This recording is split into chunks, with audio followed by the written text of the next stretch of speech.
Bueno, le doy la bienvenida a todo aquel que esté viendo este video. El día de hoy yo les vengo a hablar sobre la primera regulación de competencia en el mundo y antes de llegar a lo que es la ley en sí, me voy a encargar de dar una breve definición de algunos conceptos que son claves para abordar el tema y también vamos a tocar un poco lo que fue el contexto en el cual surgió esta ley. Bien, antes de entrar al asunto de lleno, es importante que conozcamos algunos conceptos básicos, ¿no? El primer concepto que vamos a definir va a ser el de competencia. Competencia, la RAE lo define como una disputa o contienda entre dos o más personas sobre algo, o bien una situación de empresas que rivalizan en un mercado ofreciendo o demandando un mismo producto o servicio. Otra definición nos la entrega el Tribunal Supremo de los Estados Unidos, quien nos habla de libre competencia y señala que ésta se dará en un mercado libre y abierto entre compradores y vendedores para la venta y distribución de bienes o servicios. Por otro lado, tenemos el concepto de monopolio, el cual es definido por la RAE como una situación de mercado en que la oferta de un producto se reduce a un solo vendedor o bien el ejercicio exclusivo de una actividad con el dominio o influencia consiguiente. Por tanto, y de acuerdo a lo anterior, vamos a estar frente a un monopolio en aquella situación en que el mercado esté compuesto por eh, una sola empresa que produce un determinado bien y en este escenario no existen otras empresas para competir con esta empresa ya existente. Eh, en esta misma línea se pueden dar varias prácticas anticompetitivas que impidan la entrada de estos nuevos competidores. Y por último, tenemos el concepto de colusión. Este lo define la RAE como un pacto ilícito en daño de un tercero y como lo señala la definición anterior, este es un acuerdo o un pacto que se da entre empresas que trabajan en un mismo mercado a fin de concretar un fin específico. Un ejemplo de esto es, por ejemplo, el aumento artificial de precios o dividirse las cuotas de producción de un determinado bien y así obtener ganancias económicas a costa del perjuicio de los consumidores. Ya habiendo dilucidado los conceptos anteriores, eh, pasaremos a abordar los orígenes de la ley Sherman, es decir, el contexto histórico en el que se da. Para comenzar, eh, a fines de la Guerra Civil, por ahí por el año 1864 en adelante, se comenzaron a vivir nuevos tiempos en Estados Unidos. Eh, Estados Unidos, siendo un país que se componía principalmente de agricultores eh, que trabajaban para sí, es decir, para subsistir, comenzó a experimentar grandes cambios a nivel industrial, o sea, se comenzó a industrializar y junto con ello llegó la revolución del transporte, la agricultura, la economía y en general todo comenzó a desarrollarse de forma bien rápida, digamos. Junto con este desarrollo se fueron creando también grandes eh, compañías que fueron creciendo a través de la concentración y de fusiones. Estas fusiones o concentraciones, también llamados trust, fueron mecanismos mediante los cuales las empresas que, por ejemplo, se desempeñaban en una misma área comercial, se agrupaban a fin de eliminar la competencia y controlando el mercado a través de la fijación de precios o también estableciendo cuotas de producción, lo cual, obvio, llevó a que estas empresas tuvieran un gran poder de mercado y por consecuencia se inflaran los precios de manera indiscriminada y además también la riqueza se empezó a concentrar en estos pequeños grupos, ¿cierto? A raíz de estas fusiones, las compañías ferroviarias no se quedaron atrás y de igual manera se fusionaron fijando precios que en definitiva lo que causaron fueron que encendieron alarmas. ¿Por qué encendieron estas alarmas? Porque básicamente lo que sucedió fue que al ser un servicio tan requerido eh, por todo tipo de personas, especialmente por agricultores y por pequeños empresarios de la época, que utilizaban este medio para transportar sus bienes, eh, estas compañías ferroviarias establecieron distintas tarifas para los empresarios más pequeños en comparación a los que imponía para las empresas grandes, siendo estas últimas beneficiadas. Esto generó un ambiente de hostilidad, de incertidumbre y de miedo hacia los trusts, y con justa razón, ya que estas prácticas lo único que generaban eran monopolios, concentración de poder, dejaban afuera del escenario de la competencia a estos pequeños empresarios, ya que muchas veces era imposible que estos compitieran con esos precios. Bueno, lo anterior dio paso a la generación de esta ley, que se llama Ley Sherman. Esta tuvo origen en Estados Unidos, se dictó en 1890 y en verdad es una ley bastante breve, ya que solamente se compone de 2 artículos de fondo. Estos versan, en primer lugar, sobre la prohibición de los contratos, combinaciones en forma de trust o conspiraciones que restringieran el comercio, y en segundo lugar penaliza aquellos actos que impliquen monopolizar o en su efecto intentar monopolizar, eh, o bien combinar o conspirar con otras personas para monopolizar el comercio.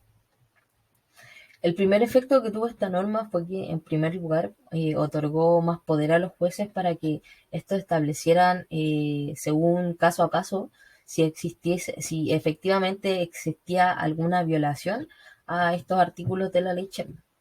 Y por otro lado, también causó que convergieran 2 ramas, como lo son la economía y el derecho.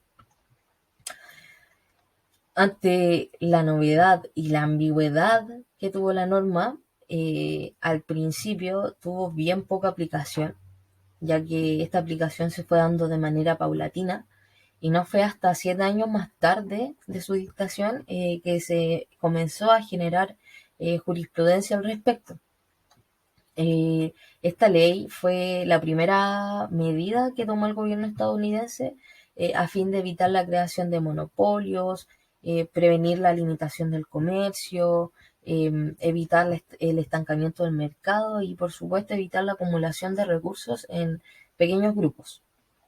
El fundamento principal de esta ley fue la protección de la competencia.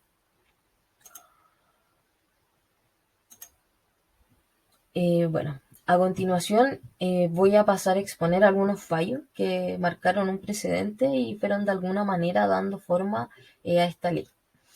En primer lugar, tenemos el caso de Estados Unidos contra la compañía Trans-Missouri Freight Association, que esta se dio en 1897. Fue un caso que llevó la Corte Suprema de los Estados Unidos, la cual invoca la ley Sherman contra la Asociación de la Industria Ferroviaria.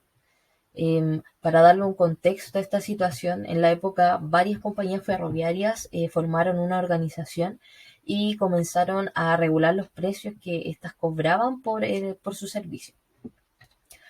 Fue a raíz de esta organización que el gobierno acusó a las compañías involucradas, eh, ya que evidentemente existía una fusión o una combinación de esas que prohíbe el artículo primero de la ley. Las compañías, por su parte, se defendieron señalando que la organización en sí estaba diseñada para, en primer lugar, mantener los precios bajos, y en segundo lugar, que esta era una manera de prevenir la competencia desleal. Sin embargo, la Corte señaló al respecto que la ley Sherman prohibía de forma categórica cualquier tipo de conspiración o combinación, sin importar el propósito que ésta tuviera de fondo. Y en este fallo quedó definido que la principal ofensa a la ley Sherman eran los acuerdos directos entre competidores. Además, dio pie a la discusión jurídica entre la regla de la razón y la regla per se, que es una metodología que permitió establecer aquellas circunstancias en las cuales es necesario estudiar caso a caso la conducta de las empresas para así condenar a aquellas que se consideraran efectivamente perjudiciales para el mercado. En segundo lugar, tenemos el caso de Addison Pipe, el cual fue llevado por la Corte Suprema, quien acusó a la firma de contravenir el artículo que señala la prohibición de generar acuerdos entre firmas a fin de fijar precios o cantidad de producción en el mercado, o ambos. La firma argumentó por su parte que se recurrió a esta fijación de precios como un mecanismo auxiliar para así incrementar la producción y que estos no se estaban incrementando de manera indiscriminada. Sin embargo, fue sancionada de igual manera por haber concertado precios. Y por último, tenemos el fallo de Standard Oil. Eh, Standard Oil fue una compañía de gran tamaño que se dedicaba a la explotación y distribución petrolera y los subproductos de este. Sucedió que en aquel entonces tenía una cuota del mercado bastante alta en su poder y es por eso que fue acusada de socavar a empresas de menor tamaño, fijando precios con los cuales era imposible competir. Por otro lado, se acusó también a la empresa de amenazar a sus distribuidores y proveedores en caso de que estos llegasen a colaborar con otras compañías de la competencia. Y también con el tiempo la compañía fue comprando todas las compañías, la competencia que tenía en el área de refinación petrolera existente en Estados Unidos, lo que llevó que al paso del tiempo tuviera todo el monopolio de lo que era la refinación petrolera y todos sus subproductos. Es por ello que Estados Unidos, eh, y bueno, en verdad la Corte lo declarara culpable de monopolizar la industria petrolera a través de mecanismos anticompetitivos, y el remedio o la sanción que se dictó fue dividir la compañía en varias empresas para que así estas compañías compitieran entre sí. Ya para ir terminando, les traigo un breve resumen de dos casos que en verdad son súper actuales y que aún se encuentran en curso. En primer lugar, tenemos el caso de Google. En este caso, el Departamento de Justicia de Estados Unidos interpuso una demanda antimonopolio contra Alphabet Inc., que es la empresa matriz de Google, quienes fueron acusados de violar la ley Sherman, señalando que Google abusa de su posición dominante en el mercado de las búsquedas frente a los demás competidores. Y los argumentos que ocupó la Corte para esto, que ocupó el Departamento de Justicia, fue en primer lugar el valor que tiene Google en el mercado, siendo este superior al $1 billón. En segundo lugar, que su dominio en el mercado de las búsquedas es muy grande, considerando que del universo de búsquedas, por ejemplo, del 100%, 90% se realizan eh, por el buscador de Google. Y en relación a esto último, uno podría señalar que en verdad estas preferencias eh, surgen de la gente, pero en verdad no es así porque la compañía, por ejemplo, llegó a dos acuerdos súper relevantes. En primer lugar, con todos los celulares que ocuparan sistema operativo de Android, eh, firmó un acuerdo para que en estos sistemas Google fuera el buscador por defecto. Y en segundo lugar, fue un acuerdo realizado con Apple, estableciendo lo mismo, que básicamente en todos los celulares de Apple el buscador por defecto fuese Google. A pesar de que este caso aún está en curso, se considera como una acción antimonopolio, una de las acciones antimonopolio más importantes de la época, por la envergadura del caso. Y en segundo lugar tenemos el caso de Facebook, también una compañía súper grande, Esta compañía es acusada de comprar a sus competidores a fin de mantener su monopolio en lo que son las redes sociales. Bueno, básicamente la acusación se funda en la compra de Instagram el año 2012 y posteriormente la compra de WhatsApp el año 2014. La intención que tiene el Departamento de Justicia al interponer estas acciones es que Facebook venda a las otras dos compañías. Por su parte, Facebook se defendió señalando que la compra de estas compañías fueron aprobadas y que la Comisión Federal de Comercio incluso había dado el visto bueno respecto a estas compras.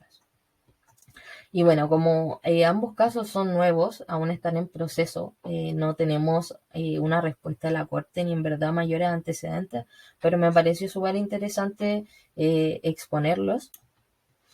Me pareció interesante exponerlos, ya que, como podemos ver, esta es una ley que fue creada hace tanto tiempo, sin embargo, sigue tan vigente el día de hoy. Y como conclusión, no hay duda alguna que la ley Sherman fue pionera en esta área y que su implementación no solo fue útil en aquel entonces, sino que hoy en día sigue aplicándose y replicándose también en varias partes del mundo. Eh, Así que eso me pareció súper interesante exponer los últimos dos casos también para ver cómo se sigue aplicando en la actualidad, cómo se ha ido adaptando en el tiempo. Así que sin más, espero que se haya entendido la presentación y que por supuesto haya sido de su agrado.